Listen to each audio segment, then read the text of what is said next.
Hello everyone, and welcome back to Scary Interesting. In this video, we're going to go over 3 stories of people in totally ordinary situations until something extraordinary would happen, and in each case would end up being absolutely horrific. One of the stories is simply one of the saddest and most disturbing things ever covered on this channel. So as always, viewer discretion is strongly advised.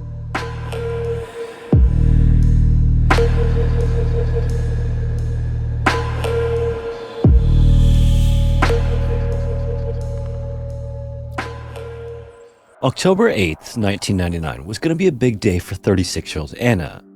Not only would she be meeting with a job matching service that afternoon, but it would be only her second or third visit to Chicago's bustling downtown area. The Windy City had been Anna's home for the past 2 years, but she had never had much cause to hop on the L train and head to the skyscrapers known as the Loop. This busy area is known as Chicago's central business district, and in the back of Anna's mind, she was a little apprehensive. Like, what if she got lost, or what if she missed her stop on the train? None of these worries could be entertained in her mind for long though. Her 3-year-old daughter would be joining her on her downtown adventure, so Anna needed to get both of them ready to go. As the morning wore on, they were finally ready to go, so the pair left their apartment and headed for the nearest train station to get on the L. It was a short ride into the city, maybe about 20 minutes, which gave them the opportunity to marvel at the many sizes and shapes of the buildings in Chicago's downtown in the distance. At the proper station, Anna and her daughter got off the train and headed for Van Buren Street. The weather that day was also typical of fall in Chicagoland, gray, gloomy, and drizzly. The mother and daughter then moved north along Wabash Avenue, but where they were going wasn't exactly clear. Anna's appointment wasn't for another 45 minutes or so, and the two were walking in the opposite direction of Anna's scheduled meeting. Whatever the reasoning, it didn't really matter. They had time to kill in a completely unfamiliar world that needed exploring.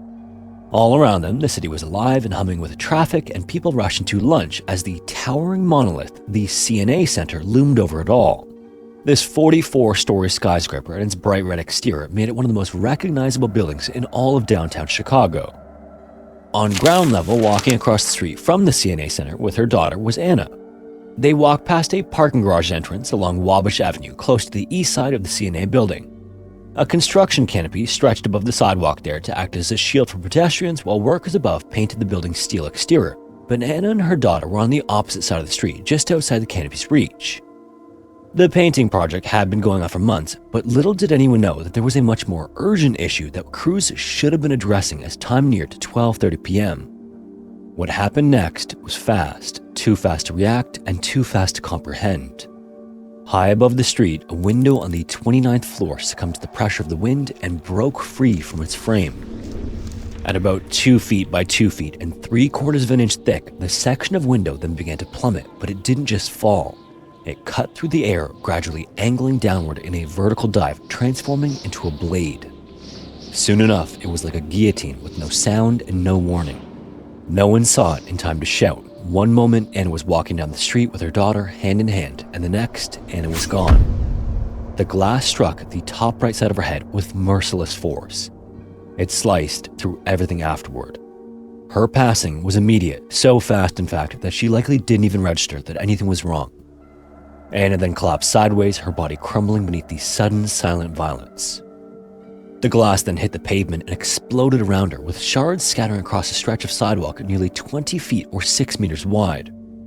Her daughter, still clutching her mother's hand when the glass came down, tugged at Anna's shirt, confused and frantic.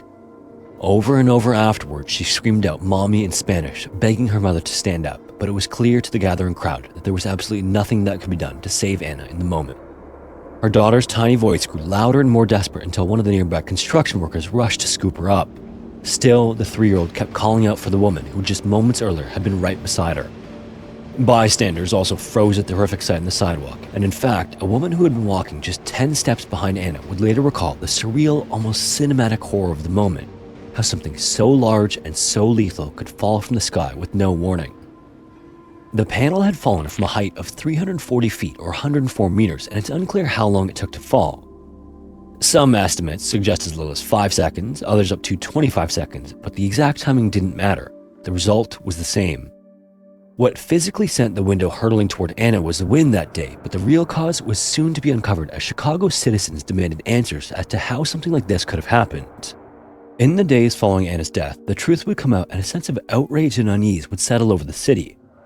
What fell on Anna that day wasn't just a pane of glass, it was the cumulative weight of decades of neglect. The CNA building had actually been shedding glass since the day it opened its doors in the 1960s. For 27 years, windows had been fracturing across it. Some were repaired, some replaced, and others were simply patched and forgotten. The 29th floor window that killed Anna had actually cracked in June. For 17 weeks afterward, it sat behind a thin white adhesive film, its damage hidden from the street far below. A piece of plywood was pressed against it from the inside to keep the wind from entering the building. Essentially, all that was holding the cracked window in place was a bit of duct tape and a wish. What's even more tragic is that the wind had been howling through the broken window so much that employees on the 29th floor called to inform building maintenance just 2 hours before the piece broke free. It's not that building management didn't know the risks. It did, but when repainting crews moved in to touch up the steel exterior, that window cracked, and 3 others also due for replacement were placed on hold. According to the chairman of the CNA Corporation, the scaffolding needed to replace the windows was already in use for painting. He told city officials that they planned to wait until the painting was done. In other words, the window could also wait. As it turned out, obviously, it couldn't, and it cost Anna her life. In the hours after Anna's death, city building inspectors began combing through the CNA tower. They found a series of poor caulking jobs, long-standing cracks, and a pattern of slow and shoddy repairs, during which at least 4 more questionable windows were immediately flagged and ordered removed. The media then descended, as did public outrage. This wasn't just about one building, this was about every glass-covered high-rise in Chicago's dense downtown. How many other cracked panes were out there? How many other maintenance jobs had been put off? And how many other tragedies were quietly waiting their turn? The city then scrambled to assess the scope of the problem, but for Anna and her family, it was already too late. The shock of Anna's death reverberated far beyond Wabash Avenue. In the hours and days that followed, the story dominated local headlines: a mother killed by falling glass while holding her child's hand. The horrific nature of it was impossible to ignore, and the preventability made it unforgivable. In the years that followed the tragedy, it was determined that temperature differences were to blame for the window stressing and cracking at the CNA Center. The insurance giant was fined $250,000 and agreed to invest $9 million into replacing 3,000 windows around the skyscraper. In 2002, CNA Insurance agreed to an $18 million settlement with Anna's family. Keswick, England is a charming market town nestled in the heart of the Lake District National Park in Cumbria. The town itself has a quaint traditional feel with cobblestone streets, independent shops, and a market square that's been a hub of activity for centuries. Then, just a stone's throw from the Keswick Market sits a much more modern option for recreation. The Kong Adventure Center has a state-of-the-art climbing wall with routes for beginners and advanced climbers, bouldering areas, and even an escape room, all of which make it a popular spot for rainy days and parties. In spring of 2023, a 49-year-old man made his way to the Kong Adventure Center to celebrate his niece's birthday. Family members knew the man as a loving, devoted parent who had a particular soft spot in his heart for the neurodiverse community. He was dedicated to helping those on the spectrum learn from and adapt to life's many challenges. The man also happened to be an avid and experienced climber, so he was very much looking forward to the get-together that day. One of the Kong Adventure Center's main attractions among its many indoor and outdoor climbing options was its completely man-made indoor cave. It was about 230 feet long, and the cave was marketed as an exciting activity designed to mimic the twists and turns of real caves, and began at the base of the main climbing wall. As the party got underway, several of the kids wanted to check the cave out, and the man was eager to see it himself, so he accompanied them to the reception desk where they were all given helmets and flashlights. Then, once everyone had their helmets buckled and the lights turned on, the group ducked under the indoor cave entrance and climbed into Kong's den. It wasn't long after they disappeared inside, though, that some of the kids re-emerged from the entrance and made their way over to the adults attending the party. The children then informed them that the man had slipped on his way through a narrow tunnel and was stuck in a tight restriction. The adults then relayed this information to the Adventure Center staff, and immediately efforts to reach the man got underway, but it quickly became clear that they weren't going to be able to free him. So around 3 p.m., a call to emergency services was placed, which was responded to by the fire department and paramedics. When they arrived, they found the climbing wall staff and some customers taking apart sections of the wall to help rescuers access the tunnel where the man was trapped. Incredibly though, after assessing the situation, emergency services knew they needed more help. Mountain and cave rescue specialists were then called in, and soon there were more than 50 people among 6 rescue crews from various disciplines working to get the man unstuck. With growing concern for the man's health due to his prolonged static position in a confined space, rescuers continued to dismantle the climbing wall and parts of the man-made cave system to reach him. For a horrifying 4 hours, the man remained in place in the dark tunnel, likely hearing the urgent activity all around him before rescuers were finally able to get him out. Afterward, there was initially a wave of relief that came over his loved ones and the Adventure Center staff, But emergency personnel knew that the consequences of the predicament the man was just in hadn't shown themselves yet. The man was then placed on a stretcher and rushed to the hospital so he could be treated for what were termed as crush injuries. Now, your first thought upon hearing this might be of shattered bones and cracked ribs, but it's actually the body's muscular system that can threaten the life of someone who has been crushed by a heavy weight or squeezed for any prolonged period. And crush injuries, like those the man sustained, are among the most dangerous physical traumas. These often result in severe and life-threatening complications. This occurs when intense pressure is applied to the muscle tissues for prolonged periods, leading to cellular damage. The disruption releases substances like potassium and myoglobin into the bloodstream, and while both are normal and controlled amounts for healthy cellular function, they're both toxic once they hit the circulatory system in large amounts. Potassium itself can cause life-threatening cardiac arrhythmias, and myoglobin can overwhelm the kidneys and cause acute renal failure. Symptoms can also progress rapidly, starting with muscle pain and swelling, and escalating to fever, pneumonia, shock, and multiple organ failure. And despite appearing stable immediately after rescue, victims of crush syndrome often deteriorate quickly as their bodies struggle to cope with the overwhelming toxic load. The complex nature of these injuries also requires swift and specialized medical intervention, usually in the form of fluids to counteract the release of toxins and stabilize kidney function, along with other therapies to manage cardiac irregularities. And in fact, even with the most timely care, the prognosis is often poor. Apparently, only about 10% of people who experience crush syndrome go on to recover. At the hospital, the man's worsening condition was consistent with crush syndrome, and despite the best efforts of the medical team attending to him, there was little they could do. The injuries he suffered were just too great for him to overcome, and a week after he became trapped in the indoor cave, he died at the hospital, surrounded by family. In the aftermath of his death, reporters covering the story came across a set of online reviews and learned that this wasn't the first time someone had gotten stuck in the indoor cave. A review dated 6 years prior to the man's incident was published to TripAdvisor by a woman who recounted her experience. The woman, her 12-year-old daughter, and her partner inquired about going caving when they visited the adventure center. According to her review, a staff member at the reception desk asked her partner how tall he was, and he told her that he was 5'10". The staff member then allegedly replied that her partner would be fine to enter the cave system as long as he was under 6 feet tall. The family then received their helmets and lights before they were led to the cave entrance, and once there, the woman wrote that they were on their own to explore the cave without supervision. Her partner then went in first and became stuck in a tight restriction almost immediately. This immediately frightened his stepdaughter, but he did his best to remain calm as he tried to wiggle his way forward, believing there was a way out ahead. As he continued on, however, it became clear that this wasn't the case, and he had to begin backtracking, which required significant effort that kept the woman and her daughter extremely concerned for his well-being. Fortunately, he was eventually able to make his way back to the entrance without further incident. It's unclear what, if any, precautions have been put in place in the wake of the man's death. However, as of this video, there is no mention of the indoor cave on the Adventure Center's website, and while the center still offers indoor and outdoor climbing activities, it's also unclear if the indoor cave is still in operation. May 22, 2013 was field trip day for two 4th grade classes from an elementary school in St. Paul, Minnesota, and the kids were in for a good one. The students were bound for Lilydale Regional Park, a destination that was a favorite among local school groups. This is a place where you can see all the layers of ancient earth, and maybe, if you're lucky, find a seashell or leaf imprint fossilized in stone. And one of the kids on that trip, a 10-year-old, had been counting down the days. In fact, just the night before, he'd rushed up to his dad and told him how excited he was. The park itself sits along the Mississippi River and is known for its dramatic bluffs. It used to be home to a brick-making company, and the clay pits left behind had become fossil gold mines. So every year, hundreds of school groups came in to walk those same trails, dig around in the dirt, and try to unearth something ancient. That Wednesday, the buses pulled up, the doors flung open, and excited kids poured out. As the kids made their way up one of the bluff trails, however, not far from where the clay pits curved in a horseshoe shape beneath the trees, something was shifting. The morning soon wore into early afternoon, but the excitement of the elementary school kids hadn't waned at all.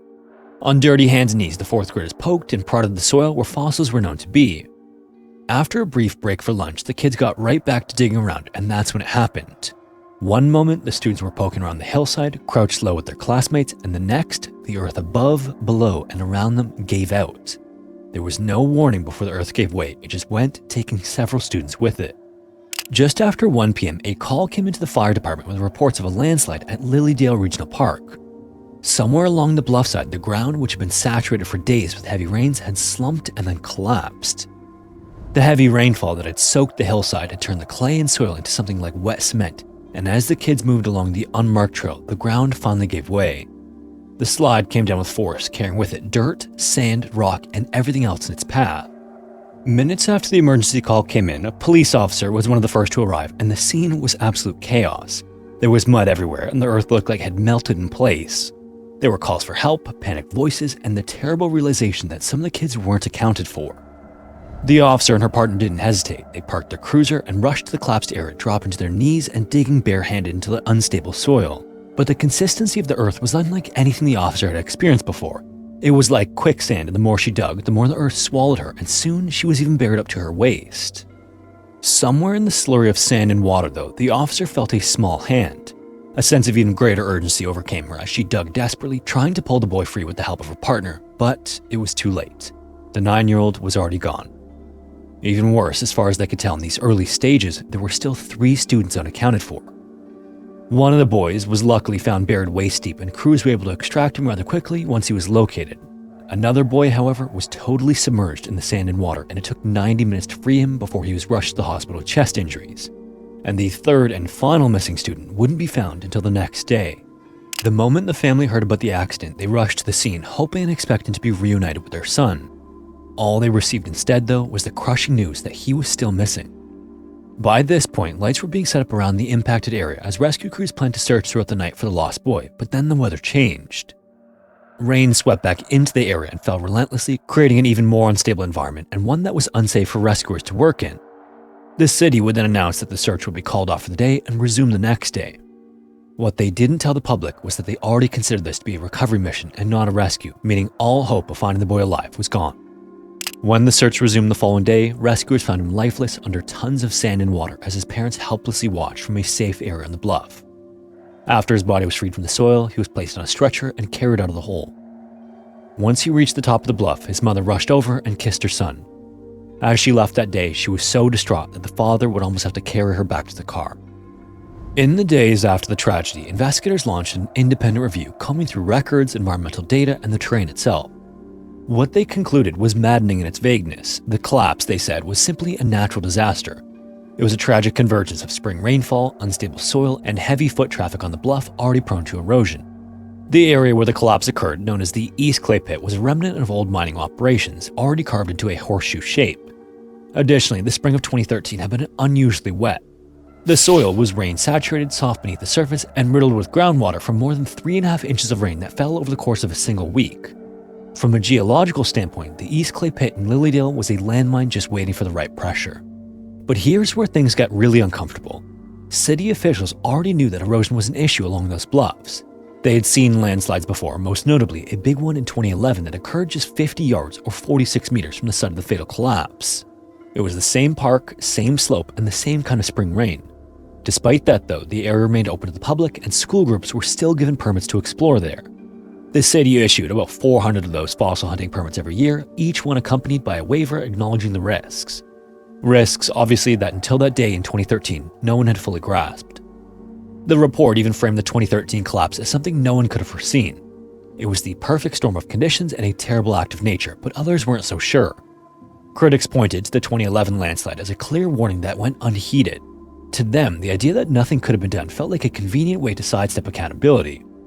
In the months that followed, permits were suspended and remain so even to this day. Trails were reviewed, and St. Paul officials brought in consultants, including engineers, environmental experts, and erosion specialists to figure out how to make the area safer.